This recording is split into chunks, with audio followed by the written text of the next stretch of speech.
Vítejte v Long Beach, 6. závod sezóny Formule E. Sunbird zde bude startovat z pole position, hned za ním Lucas di Grassi, poté co byl Antonio Felix da Costa po svém skvělém výkonu diskvalifikován z kvalifikace. Na 3. místě máme Stefana Sarrazina, který předvedl také dobrý výkon pro Ventury. Nick Heidfeld na 4. pozici, poprvé v Superpole po E-Prix v Číně. 5. Robin Frins, také skvělý výsledek nizozemského pilota, který jezdí s loňským autem. Tady Daniel Abt na 6. místě a Sebastian Buemi. Poprvé v tomto ročníku se nedostaly Renaulty do Superpole, což je přineslo docela velké rozpaky. A 8. Nico Prost, stájavý kolega Buemiho. 9. Jérôme d'Ambrosio, také neúplně nejvydařenější kvalifikace po minulém pole position v Mexiku. 10. Bruno Senna, solidní výsledek pro Mahindru a doufejme, že doveze body. Stejně jako Jean-Éric Vergne, který startuje ze stejné řady, z další řady. Nedokázal být tak rychlý jako Sunbird. Simon de Silvestro startuje 12. Oliver Turvey, který opět předhodnil svého stájového kolegu Nelsona Piqueta, který zde loni vyhrál. 14. Mike Conway, který vyhrál 2 závody IndyCar tady v Long Beach. Salvador Duran na 15. místě, také. Loic Duval až 16. udělal chybu v kvalifikaci, když se otřel o zeď. Nelson Piquet Jr., loňský vítěz až v poslední řadě a za ním Antonio Felix da Costa, který byl diskvalifikován, jak už jsem předeslal, za to, že měl nižší tlak v pneumatikách, opravdu o minimum. A uvidíme, jak se podaří tomuto jezdci se opět vyškrábat na špičku startovního pole, pokud tedy vůbec. Je to další smůla pro Antonio Felixe da Costa, který se špatným autem předvádí naprosto skvělé výsledky. A rozhodně si myslím, že dnes na tu výhru měl, pokud by startoval z pole position. Teď to bude mít daleko těžší, ale viděli jsme, že i Sebastian Buemi málem v Buenos Aires vyhrál z posledního místa. Ovšem to bylo s o něco lepším autem. Uvidíme, v tomto závodě se může stát absolutně cokoliv. Sunbird opět na pole position po závodní pauze. Lucas di Grassi hned za ním. Uvidíme, jestli si dokáže vyšlápnout na Buemiho v šampionátu. Ale Renaulty jsou rychlé, uvidíme, jaké bude jejich závodní tempo. E-Prix v Long Beach byla právě odstartována a Nick Heidfeld tady neměl úplně nejideálnější start. Zdá se, že Robin Frins ho předjede v první zatáčce. Robinu Frinsovi to teď poněkud ujelo, ale uvidíme, zda předjede Heidfeld a nepředjede. A vidíme, že v této velice úzké první šikaně, podobně jako to je třeba v Mexiku, se všichni prodali. A tady vidíme souboj mezi Ambrosiem a Jean-Éric Vergnem, že se podařilo bez problému projet. Simon de Silvestro tam taky nakukovala, zda by se nenašlo místečko, kde by mohla předjet. Vergneho tady vidíme Nicka Heidfelda bojujícího s Robinem Frinsem. Zdá se, že Robin Frins má rozhodně velkou motivaci se opět dostat na pódium, naposledy od Putrajay. Ovšem Nick Heidfeld, ten získal naposledy pódium ještě závod předtím v Pekingu. První kolo se tedy obešlo bez problémů. V letošním ročníku se ani tolik nebourá jako v tom minulém. Jediná větší bouračka, kterou si teď zrovna vybavím, je Piqueta v Punta del Este. Tady se v té první šikaně úvodní se loni naboural Scott Speed, který minule v Mexiku spolukomentoval s Jackem Nicholsem v anglickém jazyce samozřejmě. Senna a d'Ambrosio mají jako jediní 93% a už ani ne. A vidíme, že to na špici opravdu těsné. Lucas di Grassi rozhodně má o co bojovat. Jde mu totiž o titul a tady vidíme že De Ambrosio se musí bránit před francouzským pilotem. Stáje DS Virgin Racing. A tam Antonio Felix da Costa byl velice blízko Duvalovi a myslím, že tam došlo i ke kontaktu. Víme, že portugalský jezdec a tady ho pořádně vyblokoval Duval. Portugalský jezdec rozhodně bude chtít tento závod skončit aspoň na bodech, když už ne tedy vítězství. Uvidíme, zda se příští rok někam přesune za lepším. Nová stáj od příštího roku bude Jaguar, kde se spekuluje, zatím nejvíce asi spekuluje o Antonim Davidsovi. A tady pozor, Fritz je před Heidfeldem. Heidfeld to zkouší. Zvnějška pozor, probržďuje. A teda měl teda na mále. Málem se dostal do bariéry z pneumatik. Bude si muset dávat pozor. Za ním je Nico Prost. Víme, co se stalo loni v Pekingu. Bo ještě de facto předloni. Když letos závod v Pekingu, kde také Prost bojoval s Heidfeldem, tak to oba hoši zvládli v klidu. No. Zatím velice zajímavý start tohoto závodu. A Prost se dostal před Heidfelda. Oba Renaulty už se blíží postupně k nejvyšší příčce a před Sebastianem Buemem je právě Daniel Abt, stájový kolega Lucase di Grasseho, který je velice blízko Birdovi. Bird zajel nejrychlejší kolo. Zde se časy pohybují pod minutu. Nejrychlejší celé kvalifikace zajel Bird, který to dokonce zvládl pod 57 vteřin. Všem Superpole nejrychlejší Antonio Felix da Costa měl 57,2 tuším, nebo 1, něco takového.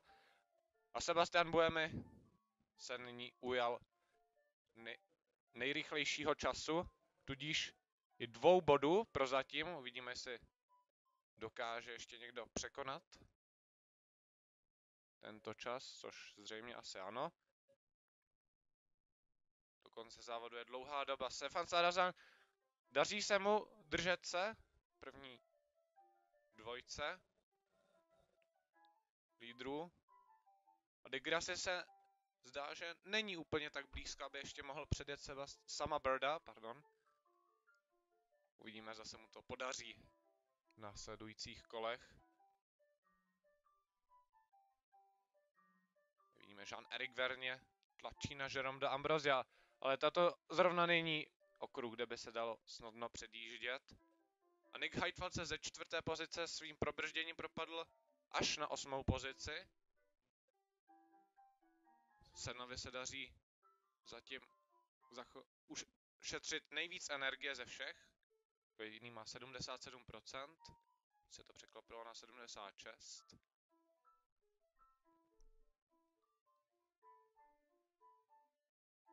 Na tomto okruhu se opravdu moc předjíždět nedá, je tu to velice náročné. Co se předjíždění týče, a je technika, pozor tady, Sebastian Buemi už se vyšlapuje na Jérôme d'Ambrosia. Pardon, Jérôme d'Ambrosia, Daniela Abta. Ze stáje Audi Sport Abt Schaeffler. Schaeffler pohání německé vozy. Nebo spíše stále jsou to ještě stejné šasy jako loni, tady od Špárku. Až od 5. sezóny se budou týmy stavět celé auto sami.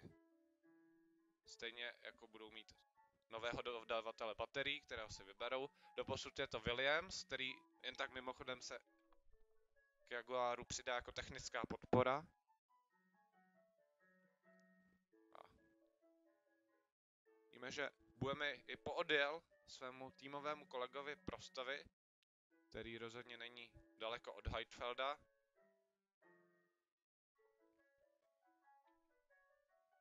A Nelson Piquet Jr., vítěz loňského závodu, uzavírá startovní pole. paradoxní.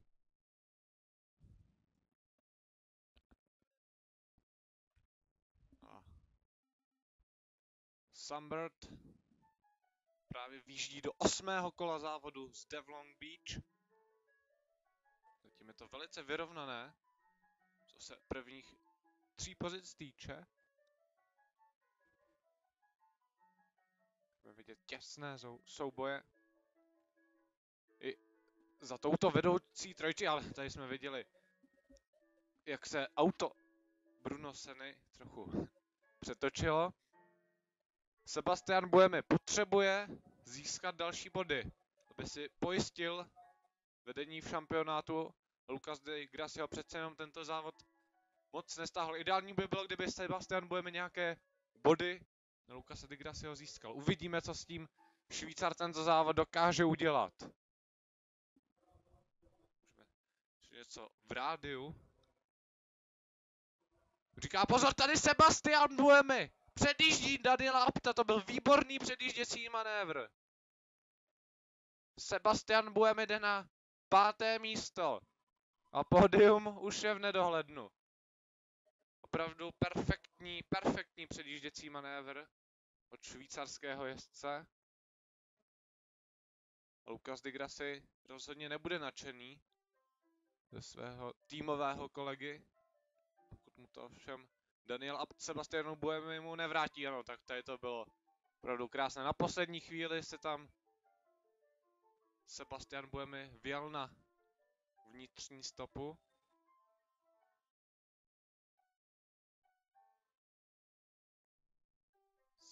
Skvělý předjížděcí manévr. Sebastian Buemi zároveň zajíždí i nejrychlejší kolo závodu. A je vidět, že jen tak se šampionátu letos nevzdá. Loni to bylo o jediný bod, když Nelson Piquet Jr. vyhrál šampionát v loňském roce.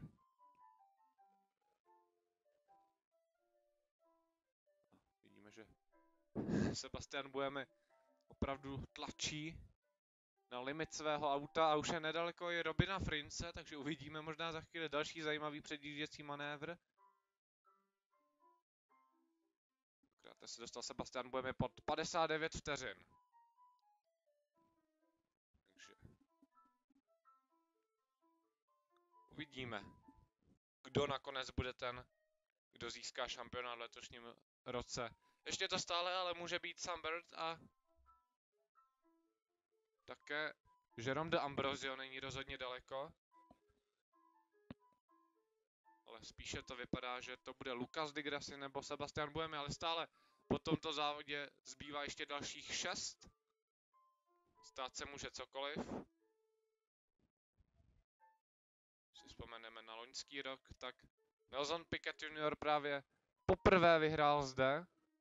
Pak ještě přidal vítězství v Moskvě. Byla to konzistentnost, která ho dotlačila k vítězství v šampionátu. Lucas Di Grassi letos předvádí snad ještě lepší výkony než minulý rok. Když v podstatě nebýt diskvalifikace minulý závod v Mexiku, tak by v podstatě byl na pódiu každý závod, což je skvělý výkon. Z toho by to byly 2 vítězství. A opravdu vidíme, že pro vítězství si Lucas Di Grassi chce dojet i zde v Long Beach. Je opravdu velice blízko Sunbirda. Zde ve Vlásence to nevypadá, že by se konal nějaký předjížděcí manévr. Předjíždění zde v Long Beach je opravdu velice náročné. Vyjíždíme právě do dalšího kola. Pozor, tam Robin Frince propadá pořadím. A tady vidíme kus zřejmě z jeho auta. Modrá barva by odpovídala týmu Agory a tady vidíme znepokojené obličeje ze stáje Renault. A pozor, tady Sebastian Buemi tedy zdá se, že nezvládl situaci za Robinem Frincem. Robin Frince tam málem vrazil do Nico Prosta.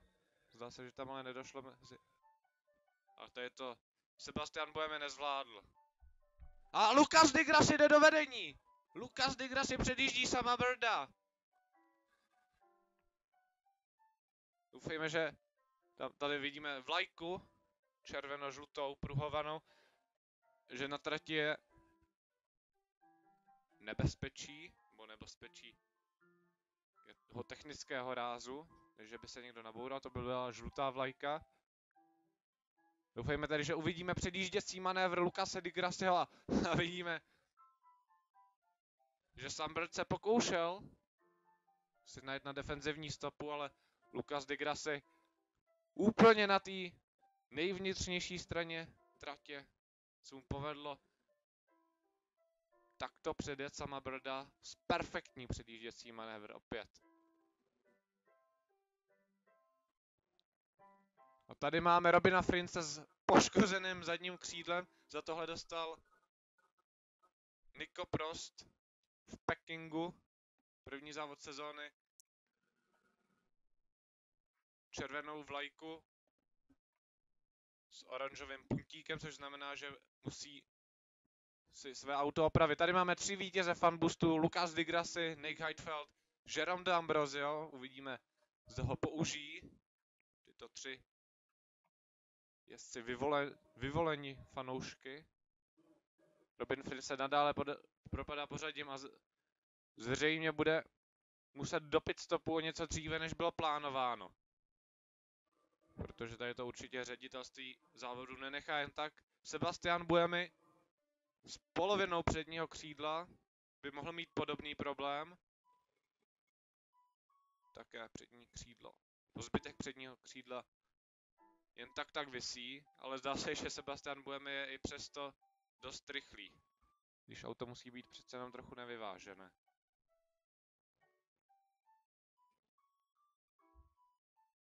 No,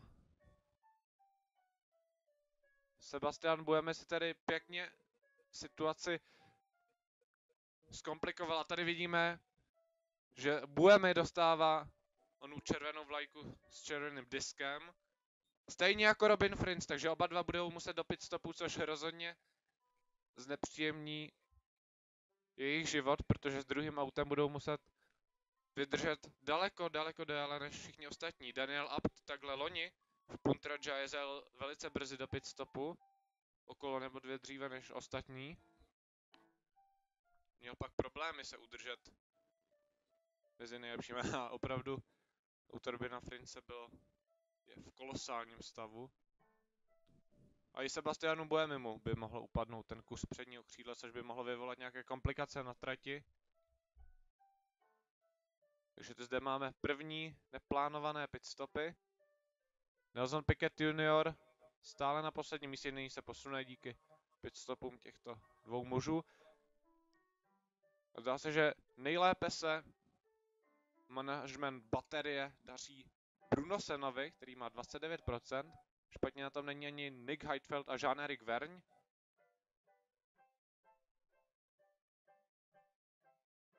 Víme, že Senna má o 5% víc.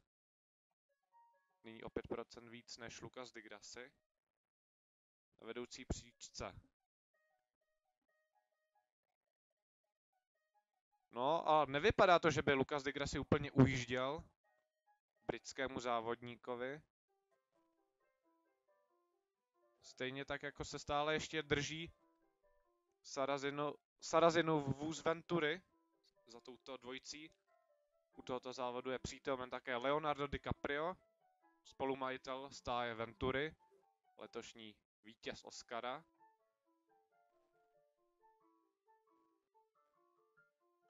Rozhodně i Stefan Sarrazin by mohl letos pomýšlet na vítězství. Sunbird dává nějaké informace technického rázu. Sarrazin v podstatě vyhrál loňský závod v Londýně, ale vítězství mu bylo odebráno, protože přesáhl využití baterie a v podstatě se ani nedostal na pódium. Tam jsme viděli nějaké probrždění vepředu a tady je velice těsný souboj mezi Costou a Vergnem. Costa z posledního místa se vyšplhal až na 10. Neuvěřitelný výkon portugalského závodníka. který opravdu letos předvádí něco neuvěřitelného. Loni kromě jeho jediného vítězství v Buenos Aires jsme až tak zářivou sezónu neviděli, ovšem nebyla špatná.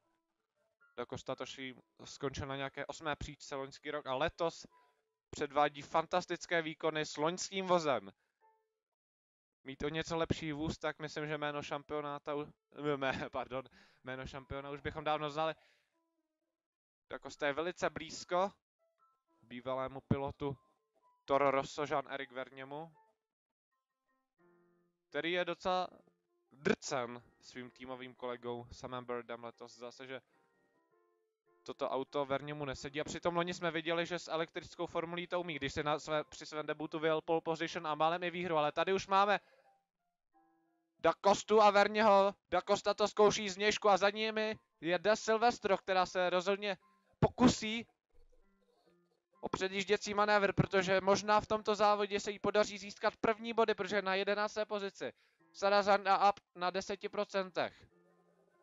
De Silvestro to zkouší do další zatáčky z vnějšku. Tím pokusem o předjížděcí manévr si to Da Costa velice zkomplikoval. A De Silvestro nepředjíždí Da Costu aspoň prozatím.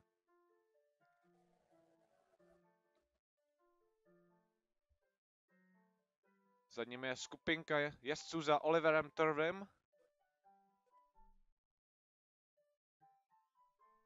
Zdá se, že teď Da Costa popojil Simoně De Silvestro. A zase se přibližuje Jeanu-Éricu Vergnemu. Tady máme Salvadora Durana, který je v závěsu za britským pilotem stájem Next EV.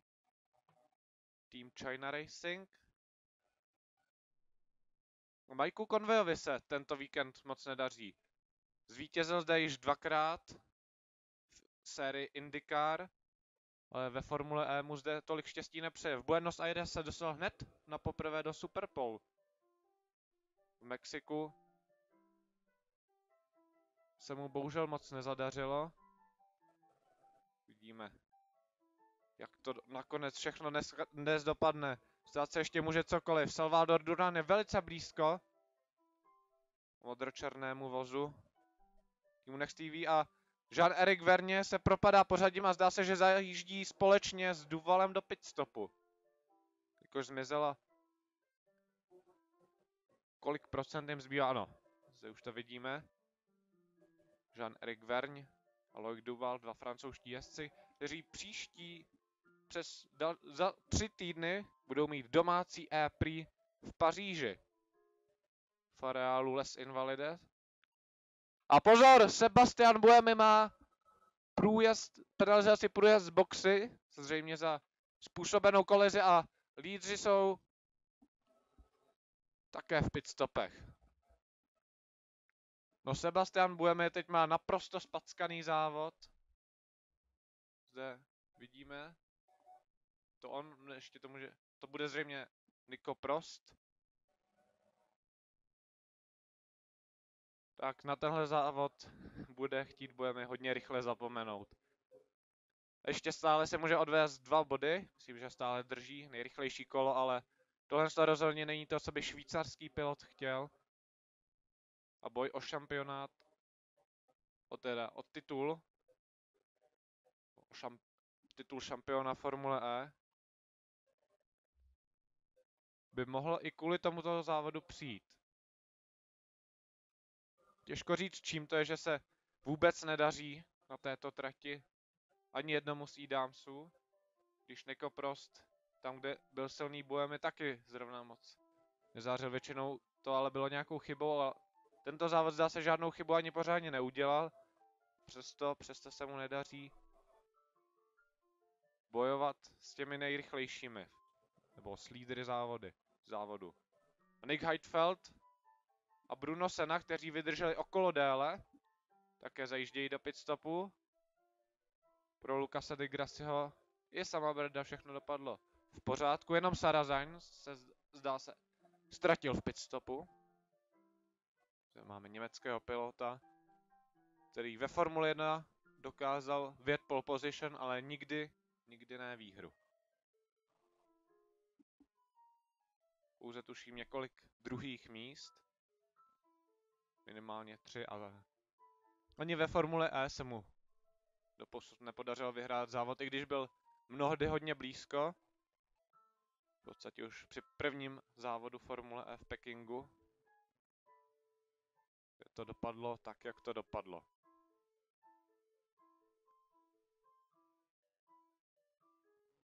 Zdá se, že tyto dva vozy týmu Mahindra se vrátí za Nico Prostem, který se tím pádem posune na 5. pozici, což až tak špatný výsledek není, ale obě Audi jsou před Renaulty, takže se tímto závodem zřejmě zdramatizuje jak šampionát jezdců, tak šampionát konstruktérů. A pozor, tam jsme viděli nějaké probrždění. A Sambert je v bariéře! Pozor! Druhý muž tohoto závodu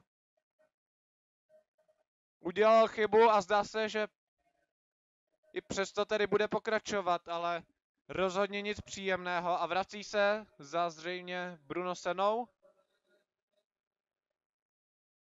Ano, je to Bruno Senna. Daniel Abt, Sambert chtěl asi víc, než si mohl dovolit. Teď bude mít co dělat, aby se vůbec probojoval přes obě Mahindry a skončil vůbec na pódiu. Mezitím Sebastian Buemi zajíždí další nejrychlejší kolo.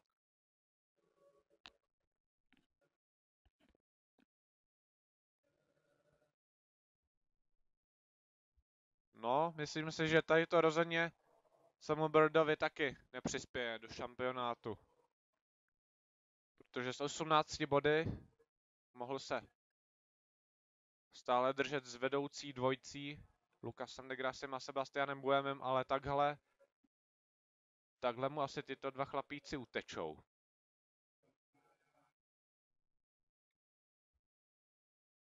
Robin Frins mezi tím má 68%, u Sebastiana Buemi není vidět, jak se mu daří šetřit energii, která mu musí vydržet až do konce závodu.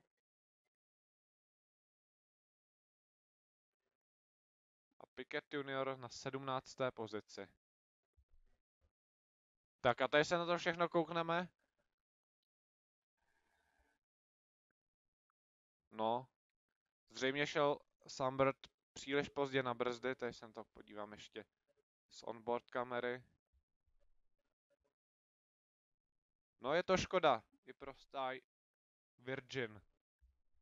RS Virgin, protože mohla se udržet. Vlastně mohla předběhnout tým Dragon, kterému se zde také vůbec nedaří. De Ambrosio na až 8. pozici. Na to, že minule vyhrál, tak teda favorité až na Di Grassiho letos, tento závod nějak zaspali. A Sambert je teď v těsném souboji s brazilským pilotem, bratrancem slavného Ayrtona Senny.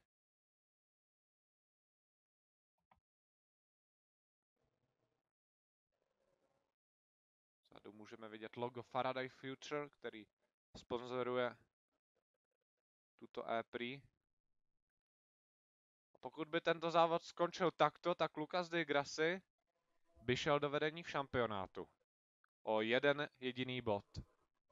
Počítáme samozřejmě, budeme mu i 2 body za nejrychlejší kolo.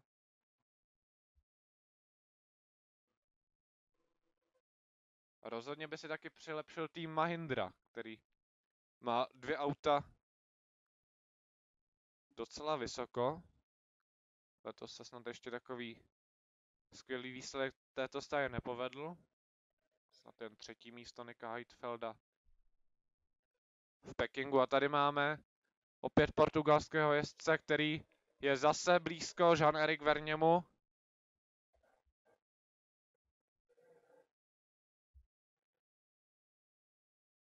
A Da Costa předjel Jeana Erika Vergneho, jak si můžeme povšimnout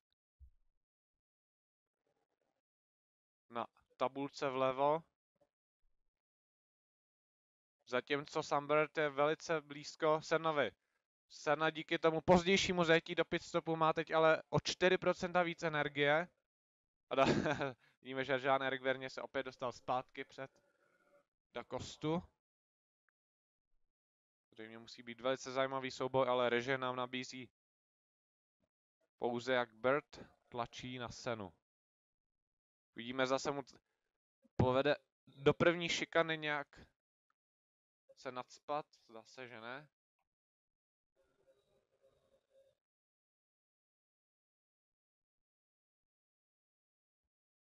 Teď by se Birdovi hodil Fun Boost rozhodně. Ten má však Di Grassi, D'Ambrosio a Nick Heidfeld. A Da Costa jde opět před Jean-Éric Vergneho.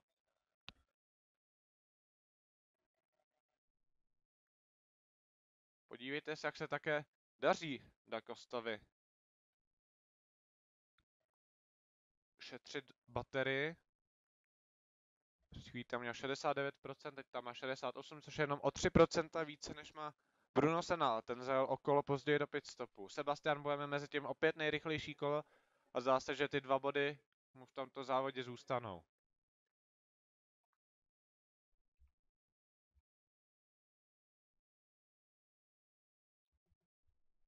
Lucas Di Grassi, lídr tohoto závodu, je v komfortní pozici. Zase. A tady vidíme, že Sambert se pokouší už dostat se před Sennu, ten mu to však nedá zadarmo. Skvělou defenzivní jízdu brazilského pilota jsme mohli vidět loni v Londýně, kdy připravil de facto Buemiho o možnost titulu. Poté, co Buemi udělal chybu, dostal se před něj Senna a Sennou se mu předjet nepovedlo. A Sambert to bude mít ještě těžší, protože zde je těžší předjíždění než v Londýně. Ačkoliv je to tady daleko širší, tak typy zatáček příliš nepomáhají. Nebo nesvědčí předjíždění. Lucas Di Grassi vede o 4 sekundy, což sice není úplně nějak moc, ale rozhodně to stačí, aby udržel francouzského pilota za sebou. Venturi letos také předvádí skvělé výsledky. Zvlášť tady Stefan Sarrazin. Jeho týmový kolega Jacques Villeneuve nezískal jediný bod a v podstatě ani v kvalifikaci se nedostal do top 10. Proto byl také nahrazen Mikem Conwayem. Bird je stále blízko, ale stále se mu nedaří předjet Bruno Sennu. Pozor, Prosta tam vidíme, jak se propadá pořadím, zřejmě dostal nějakou penalizaci. A teď měl se na teda pořádně na bále a bude zřejmě jenom otázkou času, než ho Sambert předjede. Tady to vidíme. Nico Prost nesplnil minimální čas na provedení pitstopu. Tuším, že to bylo pouze o 10 vteřiny. A to znamená, že ani jeden z Renaultů nyní není v nejlepší desítce. Tudíž i na bodech. Jediný Sebastian Buemi teď hájí 2 body za nejrychlejší kolo. Sambert stále za Brunou Sennou. Tady vidíme Loika Duvala a za ním Simon de Silvestro, která je velice blízko svým prvním bodům.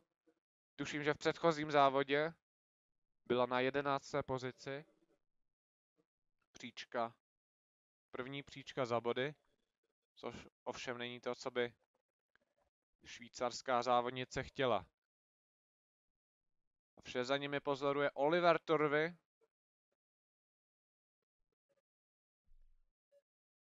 kterému se letos podařilo již 2x nebo 3x využít příležitost k získání bodů pro tým Next TV TCR. Což je poněkud povzbudivé pro tento tým, vzhledem k tomu, že letos opravdu jejich auto stojí za nic. Lucas di Grassi suverénně v čele. Pokud neudělá tady žádnou chybu, mohl by tento závod vyhrát a tudíž jít do čela šampionátu. A pozor tady, průjezd boxy pro Salvadora Durana. Za větší využití energie, než je dovoleno. A Bruno Senna si tady trochu poodjel od sama Birda, ale vidíme, že už je pouhá 2% od něj, co se baterií týče, nyní už tady 3. A Nick Heidfeld už má také pouze 45% ve své baterii. Robin Frins má 36. Do závodu ještě zbývá 8 kol.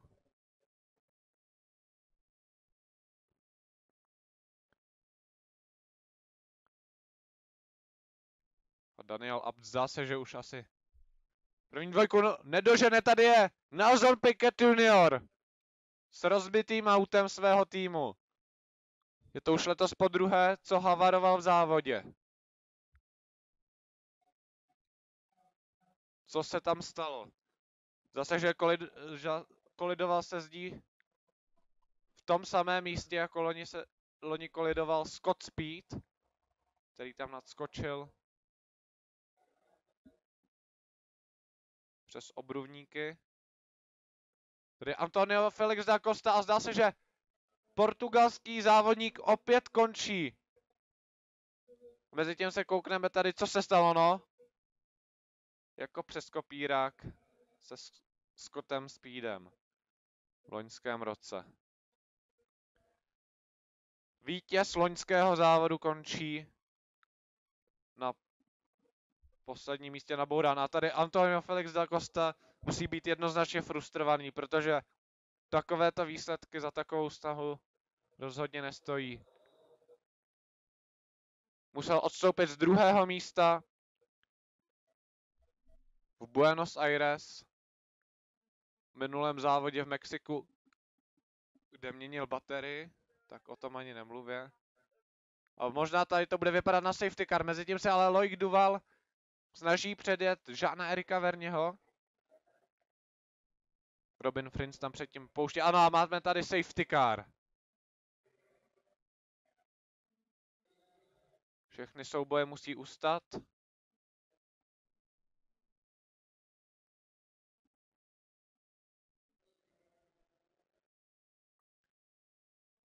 Jen tak mimochodem Simon de Silvestro už je na 10. místě, což by jí zaručilo první body ve Formuli E. Tady máme Leonardo DiCaprio, který si zde dopřává drinků ve VIP sektoru.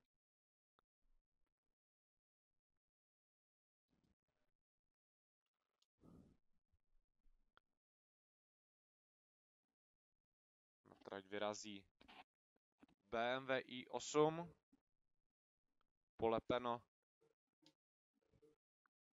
logem Qualcommu, který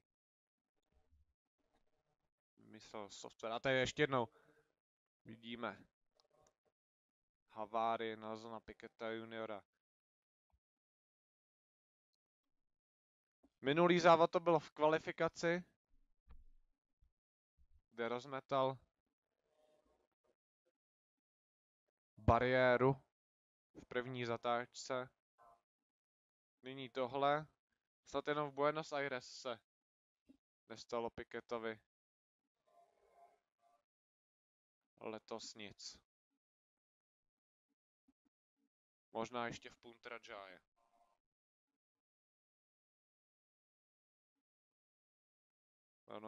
Leonardo DiCaprio musí být s tímto závodem spokojen, protože Jeden z jeho vozů je právě na druhém místě a je to Stefan Sarrazin.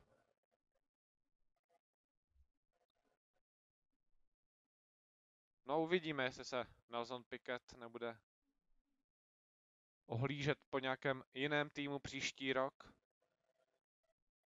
Protože ten letošní rozhodně nemá pomalu ani na auta z loňského roku,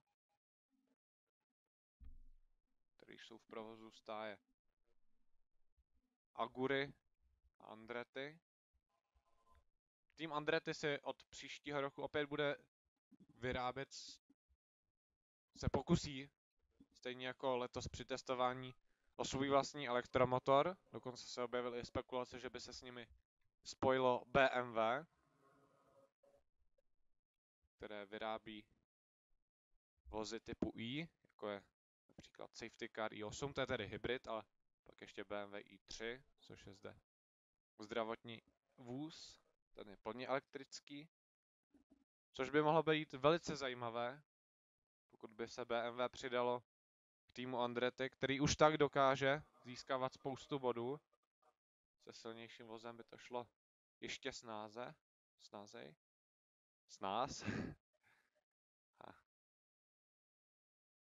Antonio Flex da Costa bude zřejmě další, kdo si bude chtít přilepšit, co se týmu týče, protože letos především selhává na software vozy týmu Agury, který si taky můžou vyrábět týmy sami.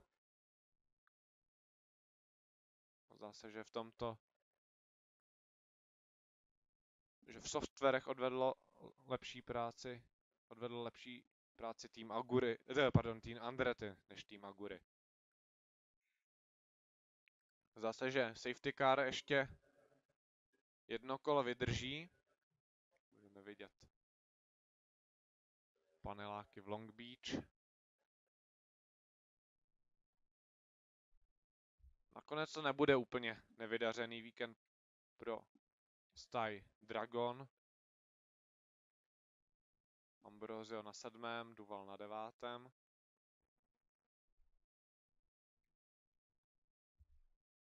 A rozhodně nadšení budou, pokud to tady takto vydrží, budou moc být v týmu Audi Sport Apt, protože mají Lucase de Grasseho na prvním místě a Daniela Apta na 3. místě, který naposledy získal pódium v Long Beach, v Miami, také v Americe, kde z pole position z 2. místa, nebo odkud startoval vůbec, z vedení závodu ho zbavil Prost, z 2. místa pak Scott Speed a nakonec tedy to bylo pódium pro Daniela Apta.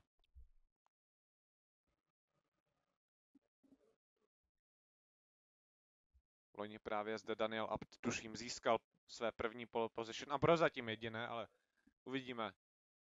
Zase, že jeho forma postupně narůstá. První závody se mu úplně moc nevyvedly, ale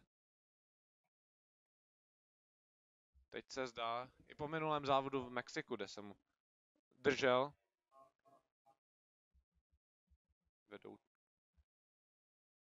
vedoucí 4, akorát pak udělal chybu, tak uvidíme, jestli dokáže třeba letos i nějaký závod vyhrát. Safety car zajíždí do boxu v tomto kole. Čeká se na restart od Lucase de Grasseho, který právě zdá se proběhl. A uvidíme, jestli Stefanu Sarrazinovi se podaří předjet brazilského pilota. Získat tak první vítězství pro něj a pro tým Ventury, ale zdá se, že Lucas de Grassi to zvládl všechno bez problému. A předjet toho to může už asi bude náročné. V následujících 3 kolech Heidfeld používá Fan Boost, pokusí se předjet svého krajana Daniela Apta. Sebastian, budeme tady všechny pouští okolo. A Heidfeldovi zdá se ani Fan Boost nepomohl. A Bird je tam velice blízko Bruno Senny a Vidíme, zase mu už konečně podaří brazilského jezdce předjet. Všichni už zřejmě budou používat energii až na doraz, protože ji mohli ušetřit během vyjetí safety caru. Přesto má Senna o nějaké to procento 2 víc než britský pilot. To je DS Virgin. Stefan Sarrazin se spíše bude muset bránit před Danielem Aptem, lehce tam probrzdil. Nejezdu do Vlásenky. Heidfeld je také blízko. Daniela Apta uvidíme. Zase mu podaří ho předjet, ale spíše to vypadá, že nikoliv. Pozor, Jean-Eric Vergne se tam propadá pořadím. Něco se tam muselo stát. A Mike Conway je na 10. místě, což by znamenalo i první body pro něj. Sumbert stále hledá nějakou skulinku, kterou by se tam mohl vejít. Ale jak už jsem několikrát řekl, předjet někoho tady na tomto okruhu je velice, velice těžké. Jean-Eric Vergne už je na 13. místě, tady Sumbert nahlíží.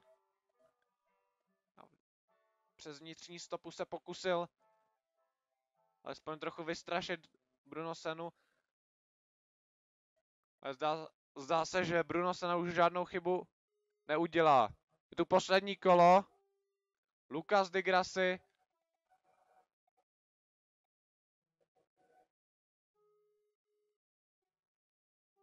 Tento závod ho zastavit bylo takřka nemožné, protože pokud neudělá už žádnou chybu, stane se lídrem šampionátu. Sumbert stále se pokouší najít nějaké místo na předjetí, ale nelze se mu to podařit. Di Grassi je dost daleko od Sarrazina. Ambrosio zřejmě používá na defenzivní účely svůj fan boost. A Lucas di Grassi projíždí Vlásenkou, poslední zatáčka tohoto závodu. A Lucas di Grassi je vítězem zde v Long Beach a jde do čela šampionátu o jediný bod před Sebastiana Buemiho. Stefan Sarrazin, skvělý výsledek pro Ventury a druhé pódium v historii pro monackou stáj. Poté co Nick Heidfeld za penalizace Buemiho v Moskvě se posunul tenkrát na 3. místo. A rozhodně velká radost, obrovská radost u týmu Audi Sport Up, protože mají dva své muže na pódiu. Lucas di Grassi vítězí zde v Long Beach. A teď už mu to snad žádná penalizace nezhatí.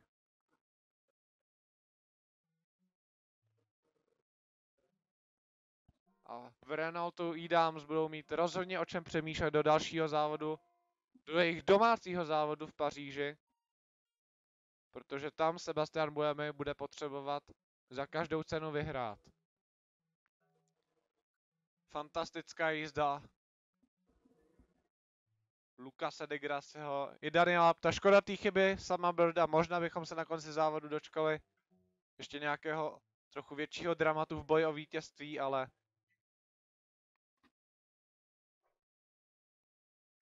i tak myslím, že to byl pěkný závod.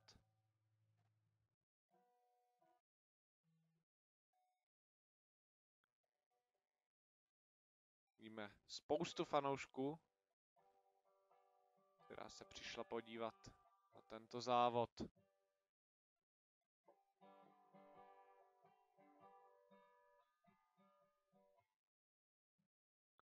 Lucas di Grassi určitě musí být nadšený, protože je zas o něco blíž k získání titulu a uvidíme, kdo to nakonec na konci roku bude. Loni mu to uteklo. Sice o větší kus než Buemimu, ale to by bylo samozřejmě dáno i tou penalizací v Berlíně. To tentokrát nebylo za to, že měl v autě míň kilogramů, než bylo předepsáno, ale no to bylo za úpravu poškozeného předního křídla. obrovská radost musí být u obou jezdců týmu Audis. Daniel Abt získává své první pódium v letošní sezóně. Lucas di Grassi své první vedení v šampionátu v této sezóně.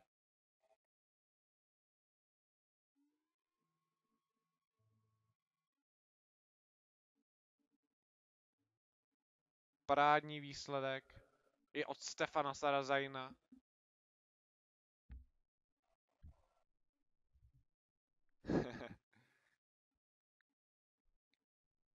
Tak uvidíme, kdo bude příštím vítězem. Letos už máme 4 vítěze. Sebastiana Buemiho v Pekingu, v Punta del Este, Lucase di Grassiho v Putrajaya a zde v Long Beach, Sama Birda v Buenos Aires, Jeroma de Ambrosio minule v Mexiku po diskvalifikaci tohoto muže. Lucase di Grassiho. Venturi opět o krapec stáhl 5. Mahindru.